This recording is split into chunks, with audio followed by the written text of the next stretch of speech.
Hi friends, నా ఛానల్ని first time చూస్తున్నట్లయితే లైక్ చేయండి, షేర్ చేయండి, పక్కనే ఉన్న బెల్ ఐకాన్ని క్లిక్ చేసి ఆల్ అనే ఆప్షన్ను సెలెక్ట్ చేసుకోండి. ఈరోజు కార్తీక దీపంలో ఏం జరిగిందో చూద్దాం.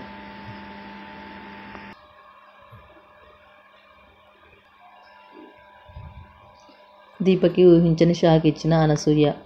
అత్త, దీప నా కోడలు కాదు, కూతురు. దీపకు న్యాయం చేస్తానని కొడుకును నిలదీయడానికి వచ్చింది. రెండో కోడలి ఆస్తిని చూసి ఆమెకి లొంగిపోయింది. న్యాయం చేస్తానని చెప్పిన దీపని బయటకు పొమ్మని మరోసారి రోడ్డున పడేటట్టు చేసింది. ఇక ఈరోజు మే 7న ప్రసారమయ్యే కార్తీక దీపం ఎపిసోడ్లో ఏం జరుగుతుందంటే, అత్తగారి చేతిలో మోసపోయిన కోడల్ని చేశావు. పురిట్లోనే తల్లి పోయింది, పెంచిన తండ్రి పోయాడు, ఇప్పుడు మీరు కూడా దూరం అయ్యారు. ఇప్పుడు నాకు నా కూతురు తప్ప ఎవరు మిగలలేదు. ఇప్పుడు నేనేం చెయ్యాలి? నా కూతుర్ని తీసుకుని ఊరు వెళ్ళలేను, అలాగని ఈ ఇంటి వాళ్ళపై ఆధారపడలేను. నాలాంటి బతుకు నా కూతురికి రాకూడదని దాన్ని చదివించాలి. మంచి ఏదో ఒక పని చేసి డబ్బు సంపాదించాలని. కాలం ఎన్ని కష్టాలను ఇచ్చినా నేను ఓడిపోను. నాకు దారి చూపించు నాన్న అంటూ బోరున ఏడుస్తుంది దీప. ఇంతలో ఓ పెద్దాయన ఏడుస్తున్న దీప దగ్గరకు వస్తాడు. అమ్మా అని పలకరిస్తూ, ఏమైందమ్మా, ఆ కళ్ళల్లో నీళ్లు ఏంటి అని అడుగుతాడు. ఏం లేదు బాబాయ్ అంటూనే కళ్ళను దాచిస్తుంది దీప. దాంతో ఆ పెద్దాయన, ఈ పట్నం నీడనిచ్చే చెట్టు లాంటిది ఉన్న ఊరిని వదిలేసి ఈ నీడలో బ్రతకడానికి ఎంతోమంది వస్తుంటారు, కానీ ఆ నీడ అందరిపైన పడదు. నాలాంటి వాళ్ళు ఏనాటికైనా నీడ పడుతుందని ఎండలోనే ఎదురు చూస్తున్నాం. నువ్వు ఆ నీడ కోసమే ఎదురు చూస్తున్నావా అని అడుగుతాడు. దాంతో దీప, నేను రావడానికి వేరే కారణం ఉంది బాబాయ్, కానీ ఇంతకు ముందే అనుకున్న నేను ఈ నీడలోనే బతకాలని అనుకుంటున్నా అని అంటుంది. నీ కళ్ళలో నీళ్లు చూస్తేనే అర్థమైపోతుందమ్మా, ఏదో బాధలో ఉన్నావు అని. ఇదంతా మంచినీళ్ళు తాగు అని నీళ్లు ఇస్తాడు పెద్దాయన. నీళ్లు తాగిన దీప, బాబాయ్ నువ్వు కూడా నాలాగే ఇక్కడికి వచ్చావా అని అడుగుతుంది దీప. అవునమ్మా, చాన్నాళ్ళు అయింది ఇక్కడ, బతకలేమని వెళ్ళిపోతున్నాను అని అంటాడు. ఏమైంది బాబాయ్ అని వివరాలు అడుగుతుంది దీప. బాబాయ్ అని పిలిచావు కాబట్టి నా కష్టాలను పంచుకుంటా తల్లి అని తన కష్టాలను చెప్పడం మొదలు పెడుతుంది. పెద్దాయన, నా పేరు కడియం, నన్ను కడియం బాబాయ్ అని అంటారు. నేను ఓ స్థలం అద్దెకు తీసుకుని హోటల్ పెట్టాను. చాలా బాగా నడిచింది, కానీ కరోనా తర్వాత చాలామంది రావడం మానేశారు.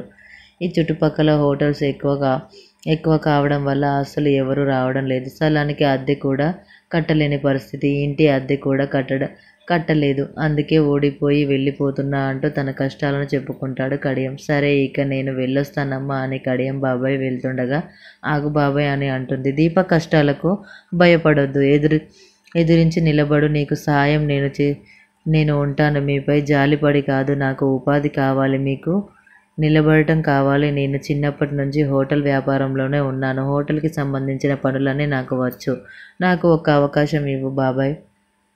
టిఫిన్ల కోసం జనాల్ని మీ హోటల్ ముందు క్యూ కట్టించే బాధ్యత నాది. నాపై నమ్మకం లేదా బాబాయ్ అని అంటుంది. దాంతో కడియం, బాబాయ్ నమ్మకం ఉందమ్మా, కానీ అన్నీ వద్దనుకుని సర్దేశాను. కానీ కడియం, ఏం పర్లేదు బాబాయ్, ఇది ముగింపు కాదు, ఆరంభం అనుకుందాం. ముందు నీ హోటల్ చూపించు.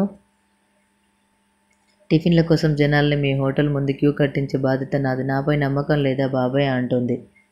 ఇక దీప వంటలక్క అవతారం ఎక్కిస్తుంది.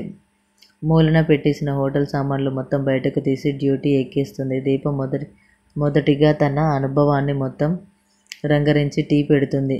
దీప సరిగ్గా అప్పుడే జ్యోత్స్న, కార్తీక్లు కారులో వెళ్తుంటారు. పద బావ, ఏదైనా మంచి కేఫ్కి వెళ్ళి కాఫీ తాగుదాం అని అంటుంది జ్యోత్స్న. కేఫ్లో కాఫీ రొటీన్ జ్యోత్స్న, ఏదైనా రోడ్ సైడ్ హోటల్కి టీ తాగితేనే కిక్ అని అంటాడు కార్తీక్. దాంతో జ్యోత్స్న సరేనని అంటుంది. ఇక దీప టీ పెట్టి కడియం బాబాయ్ టేస్ట్ చేయమని ఇస్తుంది. వంటలక్క టీ పెట్టడము, అది బాగలేకపోవడమా? టీ టేస్ట్ చేసిన కడియం బాబాయ్ అద్భుతంగా ఉందని పొగిడేస్తాడు. ఇంత రుచి ఉంది, దీంట్లో ఏం కలిపావమ్మా అని అడుగుతాడు కడియం. చిన్న చిన్న చిట్కాలు ఉంటాయి బాబాయ్, అన్నీ చెప్పకూడదు అని అంటుంది దీప. టీ ఇంత చక్కగా పెట్టావు, ఎవరైనా కస్టమర్లు వస్తే బాగుండు అని అంటాడు కడియం. అలా అన్నాడో లేదో ఇలా కస్టమర్ వచ్చేసాడు. ఆ కస్టమర్ ఎవరో కాదు, కార్తీక్. రా జ్యోత్స్న, టీ తాగుదాం అని కార్తీక్ అంటే, నాకు వద్దులే బావా, నువ్వు వెళ్ళు అంటుంది జ్యోత్స్న. ఏదో టీ షాప్ అని కార్తీక్ అక్కడ దీప ఉండటం చూసి షాక్ అవుతాడు. కస్టమర్ కోసం ఎదురు చూస్తుంటే కార్తీక్ రావడం చూసి దీప షాక్ అవుతుంది. ఇక కడియం అయితే కార్తీక్కి ఎదురెళ్ళి రండి బాబు రండి అని స్వాగతం పలుకుతూ ఏం తీసుకుంటారు బాబు అని అడుగుతాడు. ఇక దీప కార్తీక్ కూడా చూసి ఏం కావాలి బాబు అని అడుగుతుంది. టీ కావాలి అని అడుగుతాడు కార్తీక్.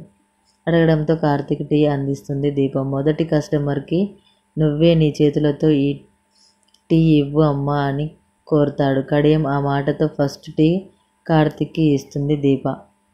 దీప నుంచి తొలి టీ అందుకున్న కార్తీక్ ఆమెను అలా చూస్తూ ఉండిపోతాడు. టీ టేస్ట్ చేసిన సర్ప్రైజ్ అయిపోతాడు. కార్తీక్ టీ చాలా బాగుంది, చాలా కొత్తగా ఉంది అని అంటాడు కార్తీక్. దాంతో కడియం దీపమ్మ మనం పాస్ ఇవాళే కొత్తగా ఓపెన్ చేశాం, రేపటి నుంచి టిఫిన్ కూడా స్టార్ట్ చేద్దాం, రేపు కూడా రండి అంటాడు. సరేనని అన్న కార్తీక్ దీప వైపు చూస్తూ నువ్వే ఇక్కడ పనిచేస్తున్న విషయం ఇంట్లో వాళ్ళకి తెలుసా అని అడుగుతాడు. దాంతో దీప ఎవరికి చెప్పలేదు అని అంటుంది.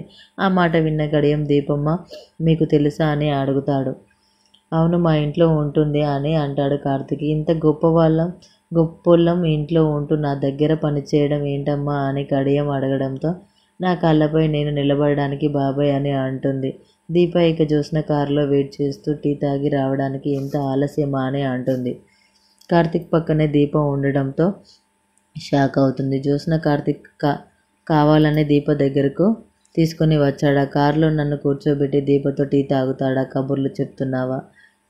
ఇందుక నన్ను ఇక్కడికి తీసుకొని వచ్చింది అంటూ కోపంతో ఊగిపోతూ ఉంటుంది జ్యోత్స్న. అంటే దీపకి ఉన్న వాల్యూ కూడా నాకు లేదన్నమాట, చెప్తా వీళ్ళ సంగతి అని ఆగ్రహంతో ఊగిపోతుంది జ్యోత్స్న. ఇక కార్తీక్ దీపతో మాట్లాడుతూ ఇంటి దగ్గర శౌర్య మీకోసమే ఎదురు చూస్తుంది, వెళ్దాం రా దీప అని అంటాడు కార్తీక్. లేదు మీరు వెళ్ళండి, నేను తర్వాత వస్తా అని అంటుంది దీప. రౌడీ ఎదురు చూస్తుంది, ఒకతే భయపడుతుంది అని కార్తీక్ చెప్పడంతో కడియం బాబాయ్ నేను మళ్ళీ వస్తాను, నేను మీ దగ్గర పని చేస్తున్నా, టిఫిన్ సెంటర్ నడిపిస్తున్నా అంటూ కార్తీక్తో బయలుదేరుతుంది దీప.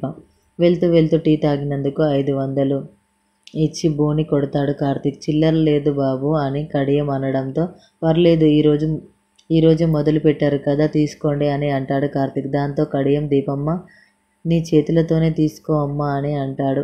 ఇక కార్తీక్ తొలి బోని చేయడంతో అతని చేతులపై డబ్బు అందుతుంది. దీప అనంతరం నా దగ్గర చిల్లర లేదు, మిగిలిన డబ్బులు తర్వాత ఇస్తాను అని అంటుంది దీప. నీకు తీసుకోవడం ఇష్టం లేకపోతే రోజు వచ్చి టీ తాగుతానులే అంటాడు కార్తీక్. దాంతో దీప కార్తీక్ పేరు అకౌంట్లో రాసేసి 10 రూపాయలు జమ చేసి మిగిలిన 490 రూపాయలు ఖాతా తెరుస్తుంది. ఇక దీపని తీసుకొని కారు దగ్గరకు వెళ్ళేసరికి జ్యోత్స్న కారులో ఉండదు. ఇది ఈరోజు ఎపిసోడ్.